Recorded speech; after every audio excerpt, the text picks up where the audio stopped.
Well, good morning, everybody. It is good to be with so many friends united in prayer. And I begin by giving all praise and honor to God for bringing us together here today. I want to thank our co-chairs, Mark and Jeff, to my dear friend, the guy who always has my back, Vice President Biden, all the members of Congress. Joe deserves a hand. All the members of Congress and my cabinet who are here today, all the distinguished guests who've traveled a long way to be part of this.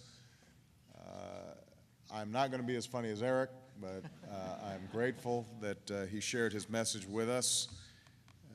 Michelle and I feel truly blessed to be here. This is my third year coming to this prayer breakfast as president. As Jeff mentioned, before that I came as senator. I have to say it's easier coming as president. I don't have to get here quite as early. But it's always been an opportunity that I've cherished. It's a chance to step back for a moment, for us to come together as brothers and sisters and seek God's face together. At a time when it's easy to lose ourselves in the rush and clamor of our own lives or get caught up in the noise and rancor that too often passes as politics today, these moments of prayer slow us down. They humble us. They remind us that no matter how much responsibility we have, how fancy our titles, how much power we think we hold, we are imperfect vessels. We can all benefit from turning to our Creator, listening to Him,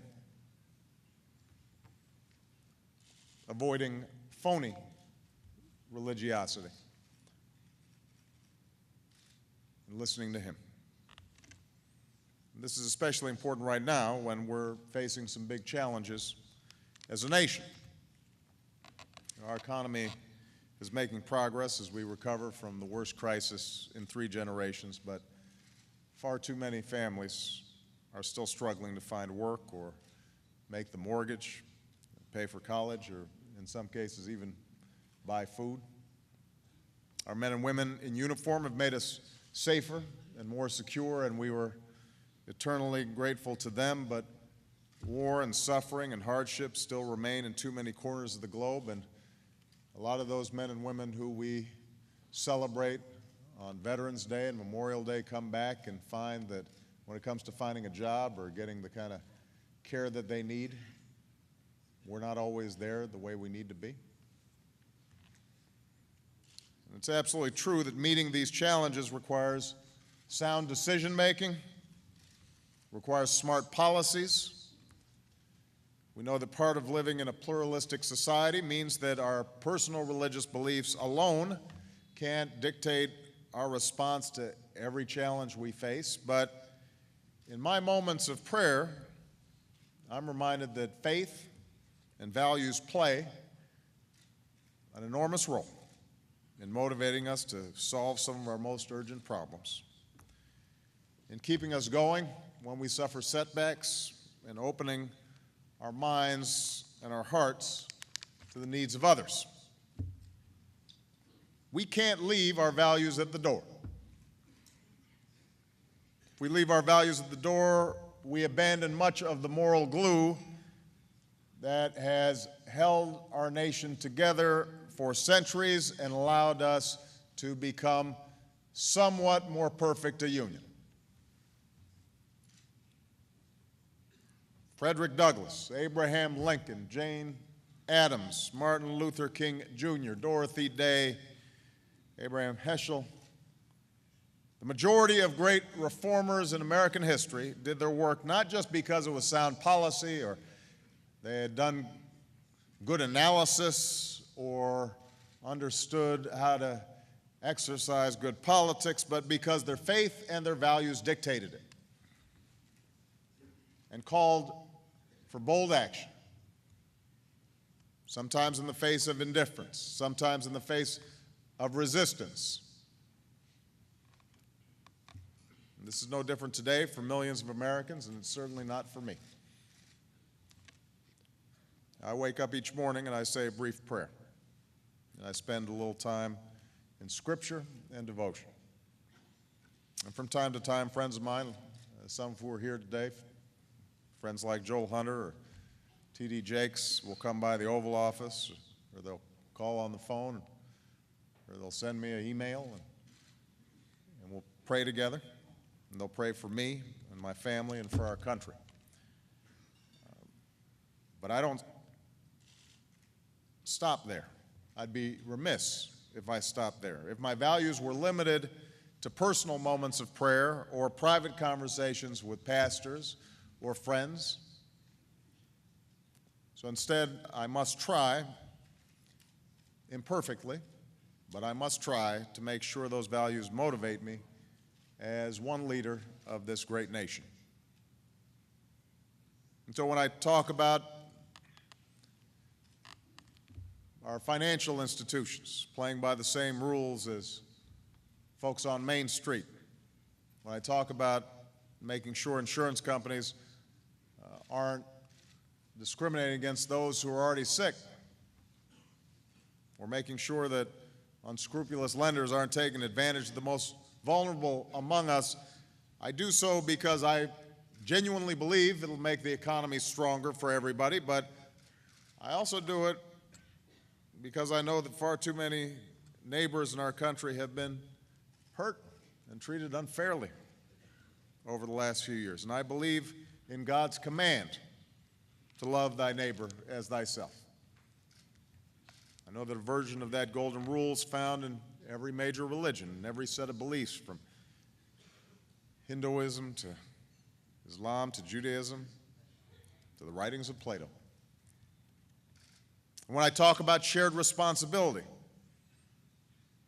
it's because I genuinely believe that in a time when many folks are struggling, and at a time when we have enormous deficits, it's hard for me to ask seniors on a fixed income or young people with student loans or middle-class families who can barely pay the bills to shoulder the burden alone. And I think to myself, if I'm willing to give something up as somebody who's been extraordinarily blessed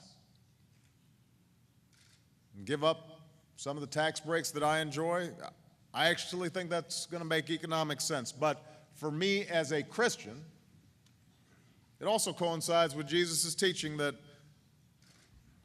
for unto whom much is given, much shall be required. It mirrors the Islamic belief that those who've been blessed have an obligation to use those blessings to help others, or the Jewish doctrine of moderation and consideration for others.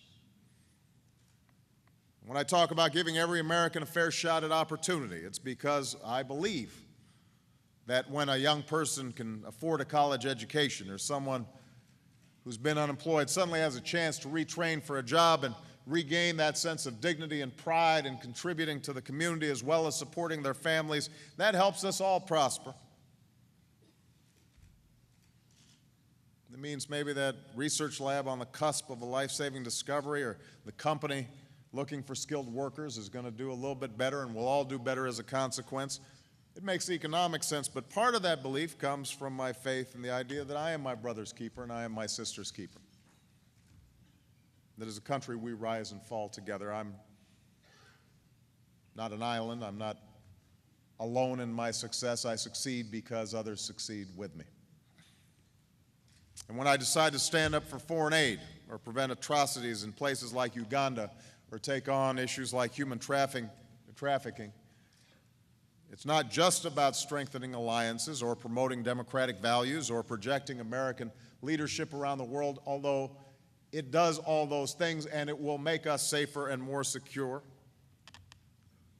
It's also about the biblical call to care for the least of these, for the poor, for those at the margins of our society. To answer the responsibility we're given in Proverbs to speak up for those who cannot speak for themselves, for the rights of all who are destitute. And for others, it may reflect the Jewish belief that the highest form of charity is to do our part to help others stand on their own. Treating others as you want to be treated, requiring much from those who've been given so much, living by the principle that we are our brother's keeper, caring for the poor and those in need. These values are old, and they can be found in many denominations and many faiths, among many believers and among many non-believers. And they're values that have always made this country great when we live up to them, when we don't just give lip service to them, when we don't just talk about them one day a year. And they're the ones that have defined my own faith journey.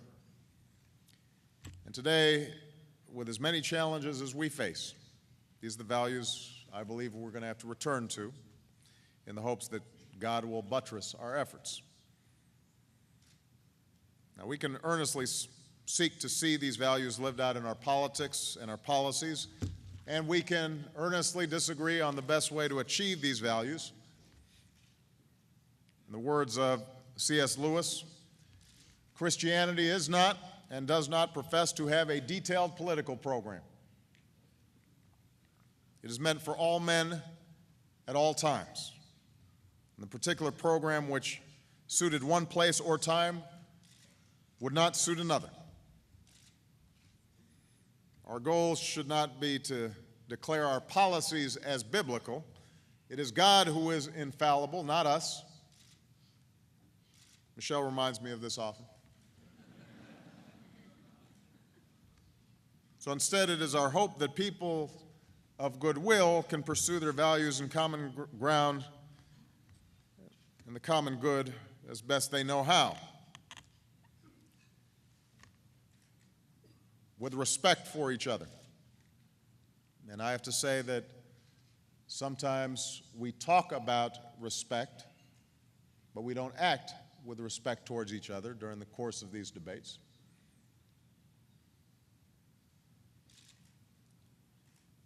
But each and every day, for many in this room,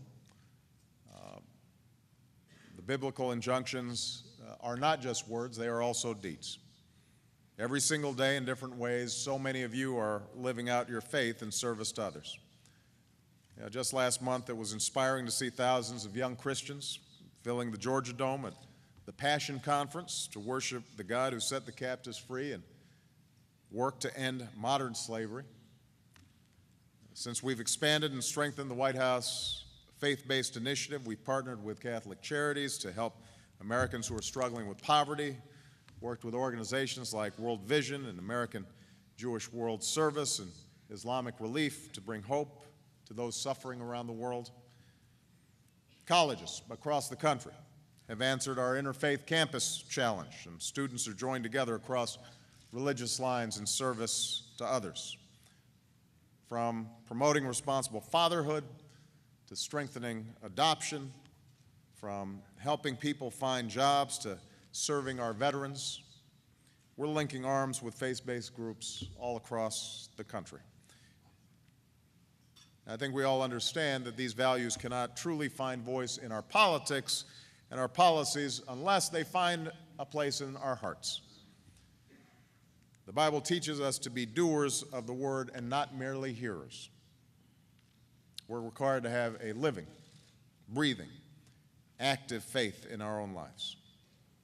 And each of us is called on to give something of ourselves for the betterment of others and to live the truth of our faith, not just with words, but with deeds. So even as we join the great debates of our age, how we best put people back to work, how we ensure opportunity for every child, the role of government in protecting this extraordinary planet that God has made for us, how we lessen the occasions of war.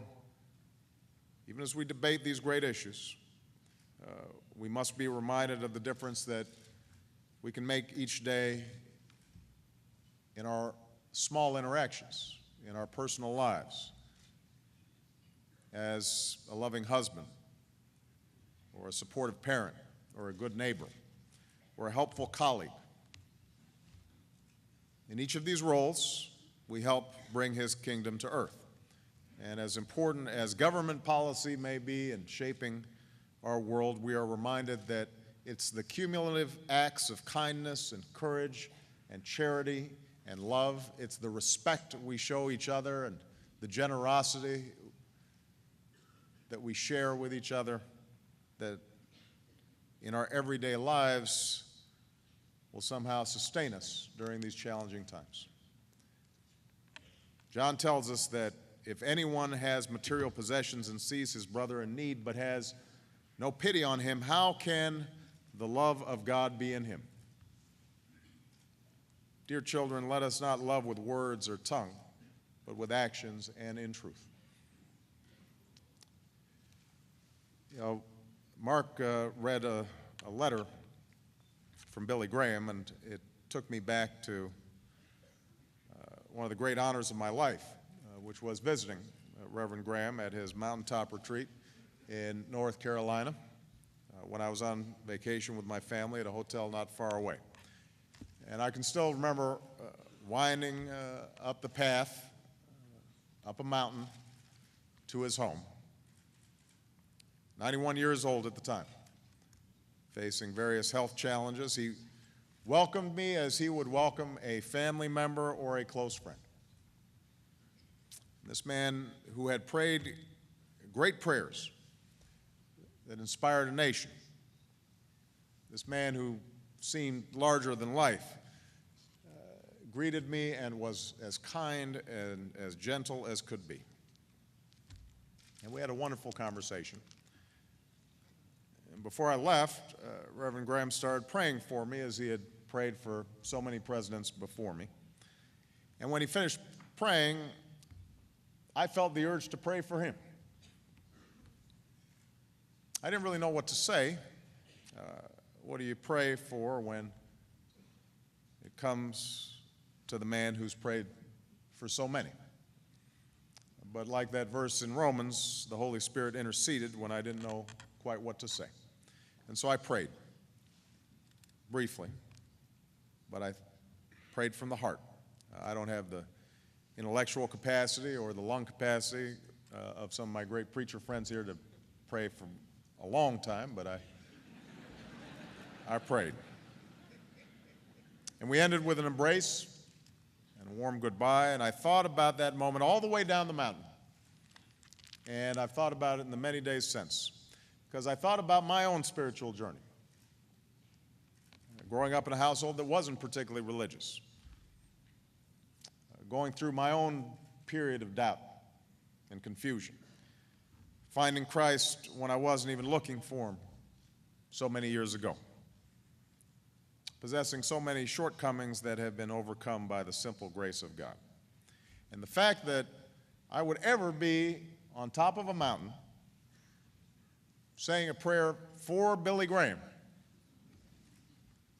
a man whose faith had changed the world and that had sustained him through triumphs and tragedies and movements and milestones, that simple fact humbled me to my core. I have fallen on my knees with great regularity since that moment, asking God for guidance, not just in my personal life and my Christian walk, but in the life of this nation and in the values that hold us together and keep us strong. I know that he will guide us.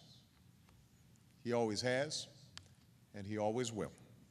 And I pray his richest blessings on each of you in the days ahead.